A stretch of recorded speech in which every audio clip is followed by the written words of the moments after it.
नमस्कार, मैं गुप्तेश्वर पांडे बिहार से बोल रहा हूं। कल तक मैं डीजीपी था। कल मैंने शाम को वीआरएस ले लिया। आज मैं पूर्व डीजीपी बिहार हूं और सबका आशीर्वाद चाहता हूं। आज का दिन मेरे लिए बड़ा भावुक है। जिस फोर्स के साथ, जिस बल के साथ, जिस सेवा में मैं था, लगभग 34 वर्षों तक उसमें काम किया और लाखों सिपाहियों, हवलदार, सब इंस्पेक्टर, इंस्पेक्टर और पुलिस पंक्ति के जितने ऊपर से नीचे पदाधिकारी हैं, उनसे मेरा बहुत ही नज़दीक का संबंध रहा। और उस पुलिस परिवार को छोड़ने की, उनसे बिछड़ने की जो पीड़ा है वो मेरे मन में है। और मैं तमाम अपने उन सिपाहियों को, बहादुर सिपाहियों को, हवलदार भाइयों को, उन तमाम पुलिस पदाधिकारियों को, थाना प्रभारी हों, इंस्पेक्टर हों, डीएसपी हों, एसपी हों, उसके ऊपर के जितने पदाधिकारी हों, मैं बहुत बहुत हृदय से आभार व्यक्त करता हूं, उनके प्रति अपनी कृतज्ञता व्यक्त करता हूं कि जहां जिस मिशन पर उनको लगाया, उन्होंने बहादुरी के साथ काम किया। और मैं जो एक पुलिस को जनता के नज़दीक ले जाना चाहता था, जो दूरी एक आम पुलिस, आम पब्लिक और जनता के बीच में, उस दूरी को कम करने का जो मेरा प्रयास किया था, उसमें बहुत मुझे सहयोग मिला अपने बल से। खास करके कोरोना के टाइम में जिस तरह से रात दिन जग करके हमारे सिपाही, हवलदार, थानेदार, सारे पंक्ति के सभी पदाधिकारियों ने सेवा का काम किया, उससे पुलिस के प्रति बहुत सकारात्मक भाव आम जनता में गया है, सकारात्मक संदेश आम जनता में गया है। ये कहने की बात नहीं है कि पुलिस की छवि बहुत ही नकारात्मक है, यही नहीं सब जगह। और बहुत बड़ा आस्था का संकट है, विश्वास का संकट है। जो समाज के शोषित हैं, दलित हैं, वंचित हैं, जो समाज के सबसे निचले पायदान पर खड़े हुए लोग हैं, उनका भरोसा पुलिस में कम हुआ है, कम है। वो पुलिस को अपना शुभचिंतक नहीं मानते और उनको लगता है कि पुलिस उनकी अपनी नहीं है। मैंने इस दूरी को कम करने की कोशिश की। पुलिस में भी अपने गुलामी के संस्कार हैं, अंग्रेजों की बनाई हुई पुलिस है, उनकी मानसिकता को बदलने की जरूरत है। ये मैंने की कोशिश और मैंने बार बार कहा, आप महसूस करो कि आप आम जनता के सेवक हो। और इसीलिए मैं कई जगह, हर प्लेटफॉर्म पर, और शुरू से, ये नहीं कि डीजी बनने के बाद, जहां एसपी रहा तो, डीआईजी रहा तो, आईजी रहा तो, मैं हमेशा पब्लिक प्लेटफॉर्म से बात बोलता रहा हूं कि हमारी नज़र में वही पुलिस कर्मी या पुलिस पदाधिकारी हीरो है जिससे गुंडे डरें, बदमाश डरें, कानून को तोड़ने वाले डरें, अपराधी वाले डरें, लेकिन आम जनता ना डरे। आम जनता जिसको प्यार करे, आम जनता जिसमें अपनी आस्था व्यक्त करे, आम जनता का जिस पर भरोसा हो, वो पुलिस पदाधिकारी मेरी नज़र में हीरो है। और ये मेरी शुरू से कोशिश रही है। डीजीपी जब बिहार का मैं बना तो मुझे पूरे बिहार स्तर पर काम करने का मौका मिला और इसी अपने तरीके से मैंने कम्युनिटी पुलिसिंग, जो मैं शुरू से करता आया था, वो मैंने किया और हमारे सभी लोगों ने, भाइयों ने सहयोग दिया। मैं उस पुलिस परिवार को अब छोड़ चुका हूँ, लेकिन आत्मिक जुड़ाव अभी भी है। जो अच्छे काम करने वाले हैं, हर तरह के लोग हैं, कुछ गलत काम करने वाले भी लोग हैं, तो जो अच्छे काम करने वाले लोग हैं उनके प्रति मेरी संवेदना वैसी ही है और मेरा आत्मिक लगाव भी वैसा ही है। कभी भी संकट में, किसी भी स्थिति में, व्यक्तिगत या पारिवारिक, कोई भी जरूरत हो तो मैं हमेशा उनकी सेवा में रहूँगा। पुलिस मेंस एसोसिएशन के जितने पदाधिकारी हैं, सदस्य हैं, और पुलिस एसोसिएशन के जितने हमारे लोग हैं, अध्यक्ष से लेकर जितने भी लोग, सब भाइयों का इतना प्यार, इतना सम्मान मिला। मुझे याद है कि किस तरह से पुलिस मेंस के एसोसिएशन के लोग पूरी तरह से वोकल होकर के मेरे पक्ष में उतरे थे जब मुझ पर किसी तरह के आरोप लगाए जा रहे थे। तो सारे पुलिस परिवार के लोग, चाहे पुलिस एसोसिएशन के हो, पुलिस मेंस एसोसिएशन, हमेशा हमारे हर लड़ाई में, हमारे हर संघर्ष में मेरे साथ खड़े रहे। उनको धन्यवाद देता हूं। और मैं, जो मेरी आलोचना कर रहे हैं, जो मुझे ट्रोल करने की कोशिश कर रहे हैं, मैं उनके प्रति कोई भी अन्यथा भाव नहीं रखता। मेरा उनके प्रति भी मेरे मन में बहुत सम्मान है। शायद वो मुझे नहीं जानते हैं, और जानते हैं तो बहुत कम जानते हैं। टोटलिटी में अगर जानते तो वो समझते कि मैं किस तरह का आदमी हूँ। और जो लोग जानते हैं, बक्सर के लोगों को तो बताने की ज़रूरत नहीं है, बक्सर के भी बहुत लोग जुड़े हुए हैं, सुन रहे होंगे, वो तो जानते हैं, हमको देखा है किस तरह के परिवार से आता हूँ, गरीब किसान का बेटा हूँ, और वहाँ से किस तरह संघर्ष। गांव मेरा बक्सर से 20-22-23 किलोमीटर की दूरी पर एक पिछड़ा हुआ गांव। जब मैं वहाँ पैदा हुआ, बिजली नहीं थी, सड़क नहीं था, पानी नहीं था, और स्कूल नहीं, हॉस्पिटल नहीं, कुछ भी नहीं। हम लोग तो शीशी आती थी दवा की, उसके ढक्कन में छेद करके कपड़े का बत्ती बना करके मां लगा देती थी, किरासन तेल भर देती थी, उसकी रोशनी में पढ़े हैं। आश्चर्य होगा आज के नौजवानों को जान करके। स्कूल जाते थे हाफ पैंट, वो शॉर्ट्स नहीं जो आजकल फैशन वाला मिलता है, वो 2 रुपये 1.5 रुपये मीटर का कपड़ा जो गांव में बिकता था या पास के शहरों में बिकता था, उसका दर्जी ले आता था और नाड़ा बांधने वाला हाफ पैंट सी देता था, और बनियान पहन करके बिना जूता का, बिना चप्पल का स्कूल जाते थे। हम ही केवल नहीं, हमारे साथ जितने लोग पढ़ते थे। स्कूल भी 7 साल के बाद, उम्र के बाद मैंने जाना शुरू किया, और गांव से 1-1.5 किलोमीटर 2 किलोमीटर दूर, पैदल, सड़क भी नहीं थी, कोई auto rickshaw motor school bus, इसका तो कोई कॉन्सेप्ट ही नहीं था। पैदल बरसात के दिनों में तो नदी नाला पार करते हुए, खेतों की मेड़ों पर चल करके, कीचड़ में घुटने भर सने पांव, उस तरह से स्कूल जाते थे हम लोग। कुएं के पानी से पांव को धो करके फिर बैठते थे। और बैठने के लिए क्या था, स्कूल का मतलब क्या, एक फूस की झोपड़ी, एक बड़ा बरगद का पेड़ था, गुरुजी बैठते थे खटिया पर, हम लोग बैठते थे बोरा पर। बोरा मतलब रैग अपने साथ ले करके जाते थे, एक प्लास्टिक के झोरे में स्लेट पेंसिल ले करके जाते थे। ऐसे तो पढ़ाई लिखाई हुई। और 11 + 2 + 3 का वो सिस्टम था, 10 + 2 + 3 नहीं था। 11वीं क्लास को मैट्रिक बोला जाता था। तो बक्सर चले आए।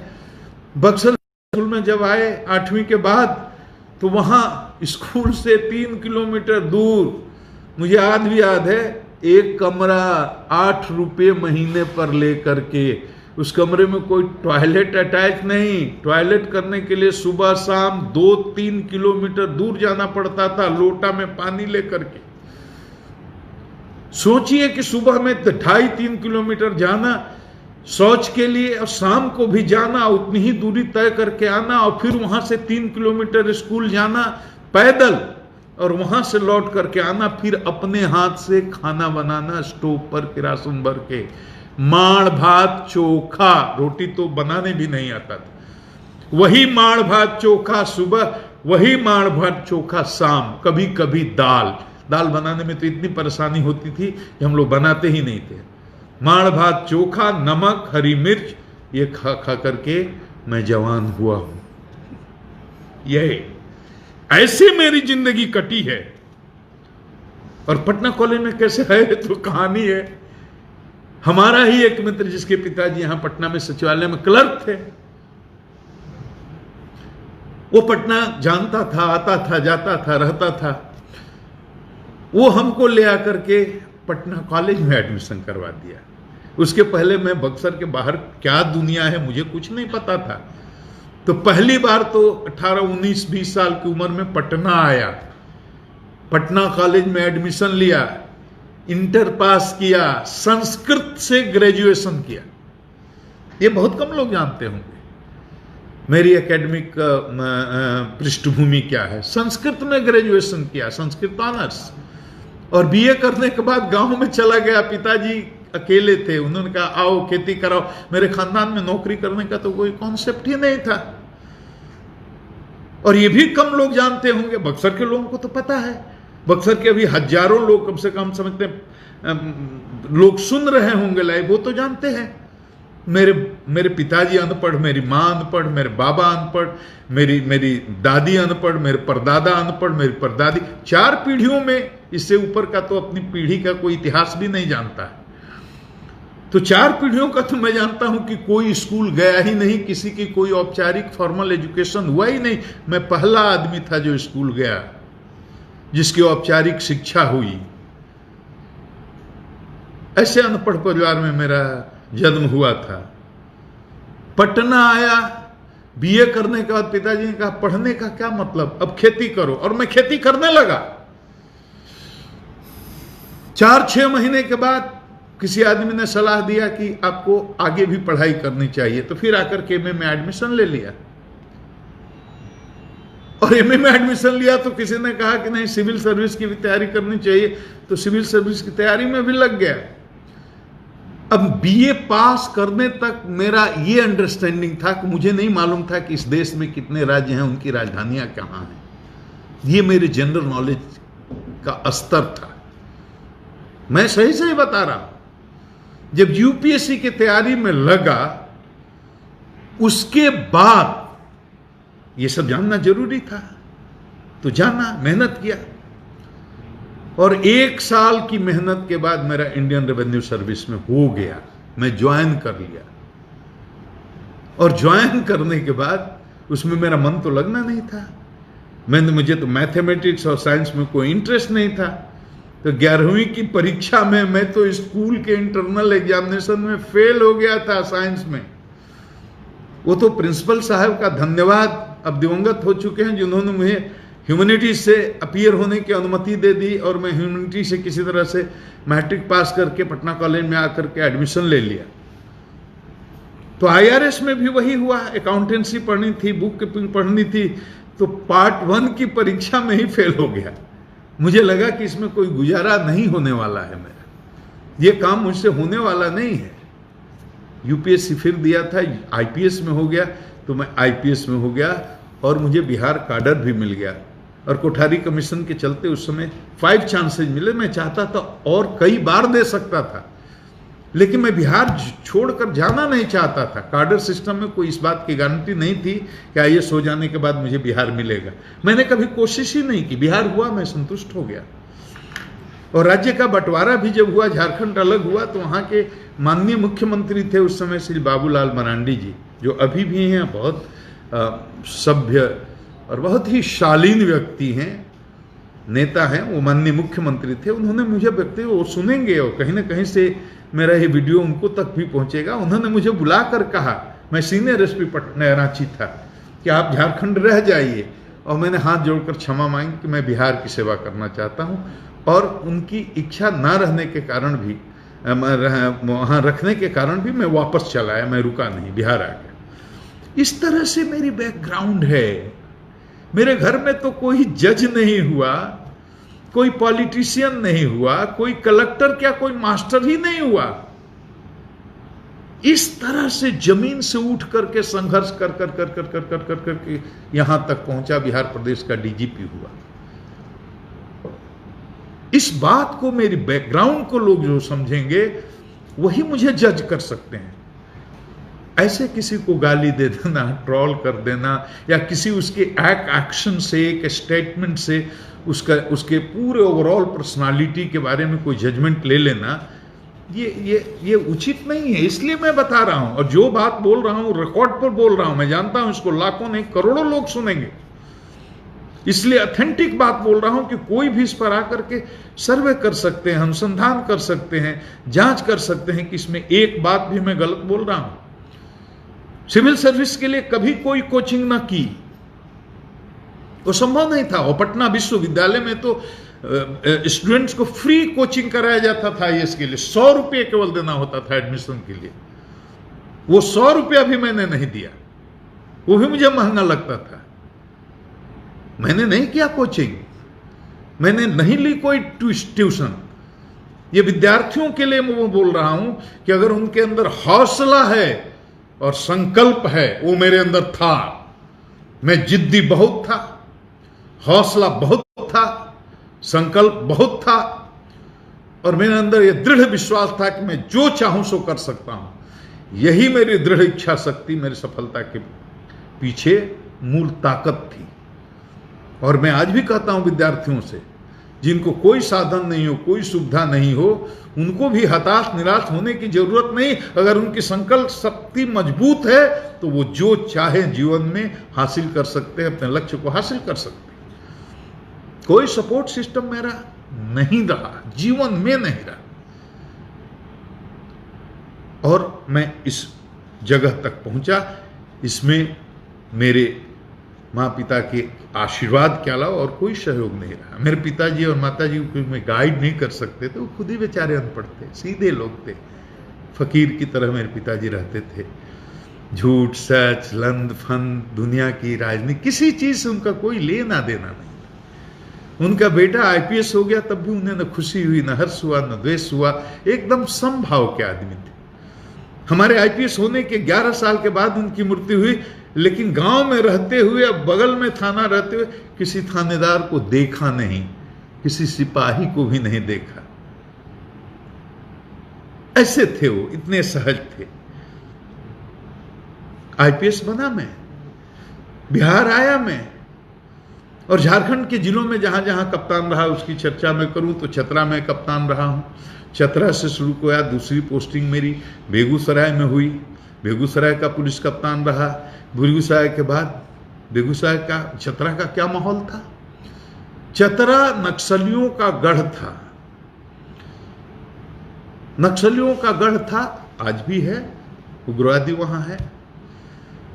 चतरा में मैंने गरीबी देखी। मैं समझता था कि मैं जिस इलाके से आता हूं वहां गरीबी है, मैं उसी को गरीबी समझता था। लेकिन चतरा में मैंने ये देखा कि वहां गरीब जो आदिवासी हैं, भुइयां हैं, गंजू हैं, जंगलों में रहते हैं, महीनों महीनों तो उन्हें महुआ उबाल करके खा करके जीना पड़ता है। मेरे हृदय को बड़ी पीड़ा होती है। मैंने पहली बार समझा कि गरीबी ऐसी भी होती है कि भी दोनों समय आदमी नहीं खा सकता है। अगर वो मैंने देखा नहीं होता तो मुझे यकीन नहीं होता कि गरीबी क्या होती है। एक एक कपड़ा धो धो करके लोग पहनते थे, महुआ चीजें गड़ गई लोगों के प्रति मेरे मन में, और गरीब लोगों के प्रति मेरे मन में संवेदना बढ़ गई। पुलिस से इतने डरते थे वो। वहां से मुझे बेगूसराय भेजा गया। बेगूसराय अपराध के मामले में शीर्ष स्थान पर बिहार में था। जितने बिहारी हैं इस बात को जानते हैं क्या हालत थी बेगूसराय की 90 के दशक में। इतने दुर्दांत अपराधी थे बड़े बड़े, और जाने के 8 महीने के अंदर मुठभेड़ों में 40 लोग मारे गए। क्लीन मुठभेड़, कोई नहीं कह सकता कि कोई फर्जी मुठभेड़ थी, किसी को पकड़ करके मार दिया गया। हजारों लोगों ने सरेंडर किया, लाइन लगी रहती थी कोर्ट में सरेंडर करने के लिए, और जो एक बार जेल जाता था वो बेल करा करके बाहर निकलने की हिम्मत नहीं करता था। आप 93-94 का जो हमारे मित्र देखे, और 94 2 वर्ष जहां मैं एसपी रहा, उसका अपराध आंकड़ा का अध्ययन करें। मेरे जाने के 6 महीने के बाद कैसे हालात बिगड़े, बदले। रोड डकैती शून्य, पेट्रोल पंप लूट शून्य, हाउस डकैती शून्य, बैंक डकैती शून्य, फिरौती के लिए अपहरण शून्य। ये जादू नहीं था, यहां वहां के लोगों का कमाल था। मैं अपनी काबिलियत नहीं गिना रहा हूं, मैं तो कम्युनिटी पुलिसिंग की बात कर रहा हूं कि जाने के बाद 500 गांवों में मैंने नौजवानों को संगठित किया, और हमने बोला कैसा बेगूसराय चाहिए?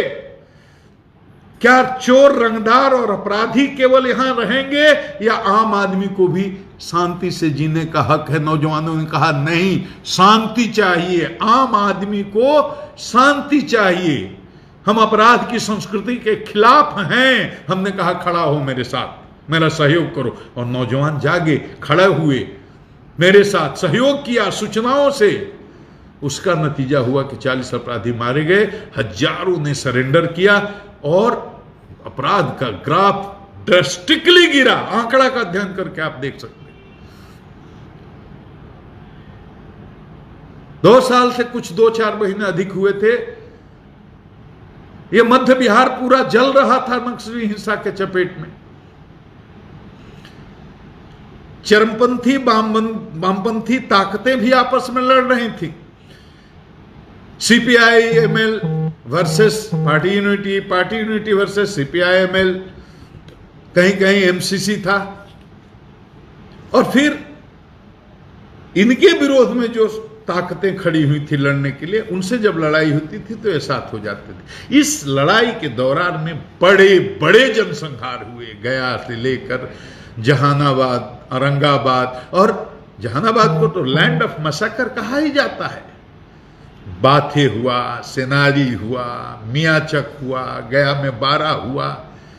ये उन जनसंहारों की बात कर रहा हूं जिसमें 30-30, 40-40, 70, 74 आदमी एक एक घटना में मारे गए या कसाई की तरह काटे गए। मैंने देखा है, सब देखा है, अपनी आंख से देखा है। मैं कोई कहानी नहीं सुना रहा हूं, कोई किस्सा नहीं सुना रहा हूं, यह मेरा भोगा हुआ साहित्य है जिसको मैंने देखा है। बाथे में 74 लोगों की नृशंस हत्या हुई। मैं गया था, औरंगाबाद का एसपी था मैं, पूरा मुख्यालय से कम्युनिकेशन कट गया था, जहानाबाद से पुलिस मुख्यालय का। मुझे खबर हुई तो सबसे पहले मैं पहुंचा था। मैं औरंगाबाद से जाकर के रात में 2 बजे अकेले 2 बॉडीगार्ड के साथ। बुद्धू भी था मैं, इमोशनल आदमी बेवकूफ भी होता है।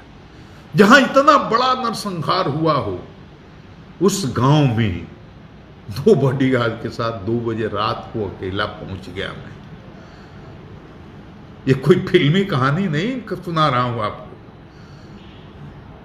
ये सही बात सुना रहा हूं। लाशों को गिनना शुरू किया, 1 2 3 4 5 6 7 34। पागल हो गया मैं। औरतों की लाशें हैं, पुरुषों की लाशें हैं, हर उम्र के बच्चों की लाशें हैं, किशोरों की लाशें हैं, नौजवानों की लाशें हैं। मैंने खबर किया मुख्यालय को, बहुत बड़ी घटना हो गई है। 5 बजते बजते तो पूरी दुनिया पहुंच गई, हजारों सिपाही और अधिकारी और कई 100 प्रेस और मीडिया के लोग। दिन होने के बाद तो बड़े बड़े नेता भी पहुंचने लगे, लेकिन सबसे पहले मैं पहुंचा था। उस दौर को मैंने देखा है, बहुत पीड़ा होती थी कि ऐसा क्यों हो रहा है। सेनारी की घटना हुई, कसाई की तरह लोगों को काटा गया था। सही संख्या याद नहीं है, लेकिन 40। मैं सबसे पहले पहुंचाने वाला वहां था। मैं जहानाबाद का एसपी नहीं था, मैं औरंगाबाद का था, लेकिन औरंगाबाद का जिला प्रशासन कोई नहीं वहां पहुंच सकता था। गांव में इतना विरोध था, प्रतिरोध था। मुझे कहा गया कि आप ही हैं, क्योंकि मैं जहानाबाद से औरंगाबाद गया था, सब लोग मुझे जानते थे। आप जाएंगे तो लाख लोग उठने देंगे। लोग नेताओं को खदेड़ रहे थे।